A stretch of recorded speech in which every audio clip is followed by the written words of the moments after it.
CPIM Kasaragod ജില്ലാ സമ്മേളനത്തിന് നാളെ തുടക്കമാകും.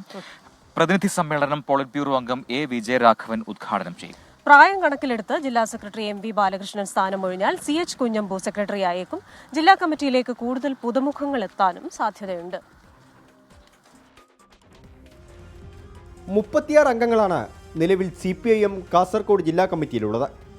ഇതിൽ KP വത്സലൻ മരണപ്പെടുകയും TK രവിയെ തരം താഴ്ത്തുകയും ചെയ്തിരുന്നു.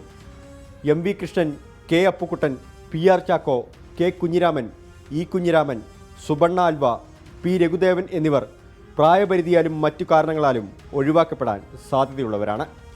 ഇതോടെ 9 ഒഴിവുകളുടെ സാധ്യതയാണ് ജില്ലാ കമ്മിറ്റിയിൽ തെളിയുന്നത്. 12 ഏരിയ സെക്രട്ടറിമാരിൽ 6 പേർ ജില്ലാ കമ്മിറ്റിയിലുണ്ട്.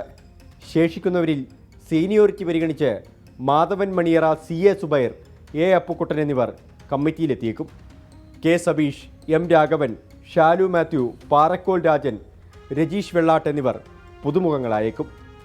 സെക്രട്ടേറിയറ്റ് അംഗമായിരുന്ന VPP മുസ്തഫ MV ഗോവിന്ദൻ മന്ത്രിയായിരിക്കെ പേഴ്സണൽ സ്റ്റാഫിലേക്ക് പോയി തിരിച്ചെത്തിയ ആളാണ്. കമ്മിറ്റിയിലിരിക്കെ നടപടിക്ക് വിധേയനായ TK രവിയും പുറത്തുണ്ട്. ഇരുവരെയും തൽസ്ഥാനങ്ങളിൽ തിരിച്ചു കൊണ്ടുവരണമെന്ന ആവശ്യം ഉയർന്നേക്കും. കാഞ്ഞങ്ങാട് ഏരിയ കമ്മിറ്റിയിൽ നിന്ന് രാഘവനും സബീഷും വേണോ എന്ന തർക്കം വന്നാൽ M രാഘവനെ ഒഴിവാക്കാൻ നീക്കം നടക്കും. ഉദുമയിൽ മധു മുതിയക്കാലിനെ ജില്ലാ കമ്മിറ്റിയിൽ ഉൾപ്പെടുത്താൻ സമ്മർദ്ദമുണ്ട്. 75 വയസ്സുള്ളതിനാൽ ജില്ലാ സെക്രട്ടറി സ്ഥാനത്ത് നിന്ന് MV Balakrishnan മാറിയേക്കാനിടയുണ്ട്. മാറ്റമുണ്ടായാൽ Uduma MLA CH കുഞ്ഞമ്പുവിനാണ് പകരം സാധ്യത. സീനിയോറിറ്റി പരിഗണിച്ചാൽ പെരിയ ഇരട്ടക്കൊലപാതക കേസിൽ ജാമ്യത്തിലിറങ്ങിയ KV Kunhiraman, Trikaripur MLA A Rajagopal, നിലവിലെ ജില്ലാ സെക്രട്ടേറിയറ്റ് അംഗം P ജനാർദ്ദനൻ എന്നിവരുടെ പേരുകളും ഉയർന്നു വന്നേക്കും. 24 കാസർഗോഡ്.